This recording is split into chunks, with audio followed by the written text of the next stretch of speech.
After being the top celebrity in terms of brand value for 5 consecutive years, Virat Kohli lost his spot this year to Ranveer Singh. This according to Kroll's latest Celebrity Brand Valuation Report.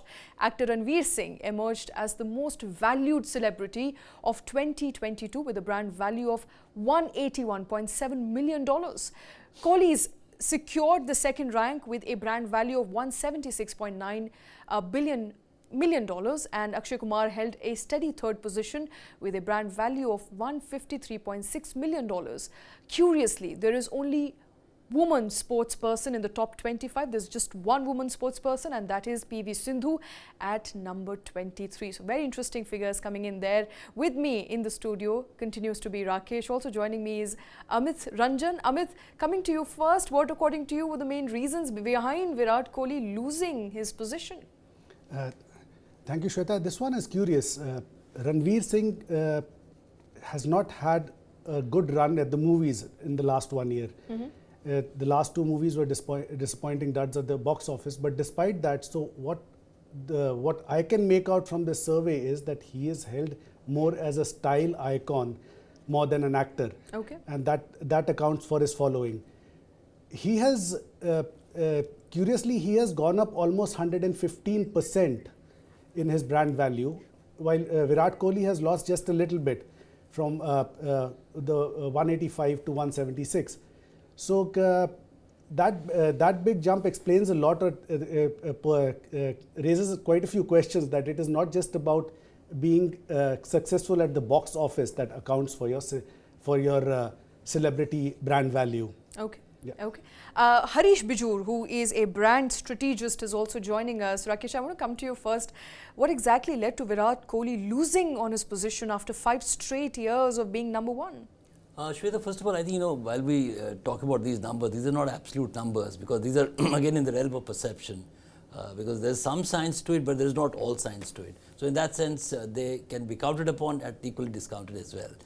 Talking of Virat Kohli, I'm reminded of the Virat Singh ad. I don't remember the insurance company, whether it was for an insurance company, but he said, "Jab tak balla chalta, tab tak shaan hai," something like that. So Virat Kohli's performance with the bat has obviously not been at its peak. He's staged a comeback, and his performance, especially in the test matches, has been extremely, patchy. While as it's improved in ODIs and T20s, he's just scored a ton after, I think, 2.5 years in test matches. So when it comes to performance, core performance, Virat Kohli would himself be not very happy with what he has done in the recent past few months. Ranveer, on a lighter note, I think there's a massive rub-off of Deepika and the couple. So Deepika also moved up quite a few inches in terms of her stature. Okay. And not that Anushka doesn't deserve to be there, but as a package, I think both of them are, scoring better. And the youth sports, I think the other key message here, whether you like it or not, is that sports versus entertainment. Entertainment still rules the mind space, and sports is more sporadic. If it's the India-Pakistan World Cup and that famous performance by Virat Kohli in the, was it T20 if I remember correctly? Yes. Really created a huge, if you did a survey that day, he would have beaten all odds. But the matter of the fact is that entertainment is still far more captivative of the audiences that we are. We are still, starved of major entertainment. So when it comes to mainstream cinema, despite Bollywood not doing great, Ranveer is doing pretty well. Okay. Let me come to Harish at this point. Harish, Ranveer Singh's brand value went up 115%. Now, this despite the fact that his films have not really done that well. How do you explain this? Rakesh is of the view that it's Deepika's magic working there. Well, typically, these numbers don't matter, and they are just, if I'm to be very polite, I would say that these numbers are just floated around most of the time, and they're big perceptions for sure, as has already been said. But this business of Ranveer being ahead and then Kohli being just behind is all about 4-5 million. It doesn't make much of a difference. But the point is that there are just two games which lead India. One is cricket, and the other game is Bollywood.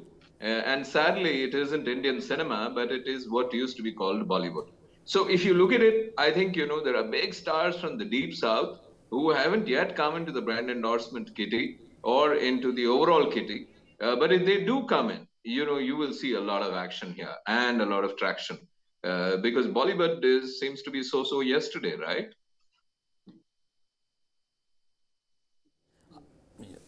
Yeah, I think you're right. These are perceptive numbers, and they still don't reflect the complete picture as they're supposed to. But a few very serious omissions are the triple R Natu combo there. I think if you do it a measurement today, would you agree, Harish, that they would really score high on the perception index? Oh, yes, very much. Because, there is this business of saying there is India, then there is the Indian diaspora, which consumes Indian cinema. And today there is a global diaspora of not only Indians, but people everywhere looking out for an Oscar winner. And I think RRR on that score hits big stuff, and Kantara hits big stuff, and every star from there hits big stuff. And particularly considering the fact that, brand endorsement today is becoming a very regional game. It isn't about the big star anymore. It is about micro stars, and many of these micro stars are on social media. These are, social media icons. That's one of the reasons why I say that, ranking and ratings and numbers, these are so yesterday. Okay. It's interesting you mentioned that, because there's no Salman Khan in top 10. Shah Rukh Khan barely made it to the 10th place on the index. Yeah, I guess, if you really look at popular actors, again, how do they figure out that? Is it because of what Shah Rukh Khan did with his film, or is it because of what Ranveer does every day out of his films? So, a brand persona is assessed basis his art or craft or sport, and by everything that he, she, or they do outside of it. And what they do outside seems to matter a lot more than what they do in their relevant sport. Otherwise, Shah Rukh should have been there this year, for instance, particularly with the kind of a hit that he has had. And of course, our Natu stars, for sure. Harish, in the ever-changing business landscape where, corporates have to take the hard decision of spending money on a particular, brand endorsement, that landscape is changing every day. As you said, performance, brand value, morality, and, the overall, index. Besides these numbers, what are companies actually looking at if we had to list it 1, 2, 3 factors while deciding how much they spend on, say, Shah Rukh Khan or a Virat Kohli or a Ranveer Singh? Okay, firstly, for instance, I do a fair number of recommendations of these stars. And when I do it, in the old days, I used to recommend the stars that we see on these lists. But I don't do that anymore. I look at micro stars. I say that a mega star is everything to everybody. And that does not resonate with a lot of people. Because when you're everything to everybody, you're nothing to any one body. And therefore, the micro brand endorsers are big people. So I don't look at the film stars, I don't look at the cricketers, because I do believe it's a humongous waste of money. Yes, what they bring to the party is awareness, which is, an awareness of a Ranveer will rub off on any brand that he talks about. But that's where it stops. After awareness, there are many crucial aspects, which is converting that awareness into an interest in the particular brand, stoking it into a flaming desire to buy that brand, creating the action of sale, and of course, maintaining satisfaction levels the way they should be. So the rest of the stuff, the interest, the desire, the action, and the satisfaction bit, none of these stars help with. Whereas a micro brand endorser is a full purpose persona. They bring in each of these elements, and if you're really creative and if you're strategic, you can build in each of these aspects into your advertising with the micro star. So I don't go for the big stars. I go for the small ones. Talking about the big stars there, Amitabh Bachchan continued to be in the top 10. Amit, his brand value, despite the fact that he is over the age of 80, still remains intact.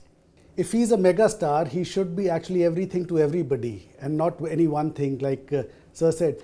But he probably is one unique case where he still continues to be in the top 5, 6, 7 position for the last so many years, holds his position, and still, even at the age of 80 plus, does not seem to be stopping anywhere, or right. in the near future at least, so it seems. Okay, he's not losing his sheen. Let's play up those bites again. We recently tried to analyze what is behind Amitabh Bachchan's grand personality, the perception, the persona. Let's play those bites again. People call him the biggest star. People call him a great actor. I don't think he's just that. I think he's far beyond that. I think he's a character. I think his life is what dreams are made of, is what I would say. When we were growing up and said there's a Bachchan film coming, you didn't ask what is the film. Ask what is the film. That, of course, is the big message at this point in time. Harish continues to be with us. Harish, micro stars, we understand what they bring to the table, but macro stars still continue to, draw audience, if they still continue to draw large fans in. Harish, we've lost Harish at this point in time, so I'm going to come to you, Rakesh. They still continue to stand tall. And despite the fact that the micro influencer economy has really done well for us, because we've seen a number of small players really getting in the market, really catching the eyes of the ears of the audience and getting their attention and bringing them back to the brand. I think, nothing taking away from the likes of Amitabh Bachchan and MS Dhoni. You saw MS Dhoni also. He hasn't tweeted, right. He hasn't spoken, he hasn't played. He does his private endorsements and performs on the IPL track. Performance is a key factor, both in case of MS Dhoni and Amitabh Bachchan, in the way they present themselves as one integrated brand. The other thing is that no index can have any weightage, and so Amitabh Bachchan and MS Dhoni are part of hygiene. So I would say that, they lend credibility to any index, whatever it's worth. And there's so much to learn from, as our experts on News 9 Plus mentioned, that Amitabh Bachchan is a dream run. So, it's very difficult to find that kind of example globally in that space where it's so competitive. Every day new stars come, yet Amitabh Bachchan is a reference point. Hats off to him, salute to him for his ability to reimagine himself. Not every decade, I think every minute he reimagines himself.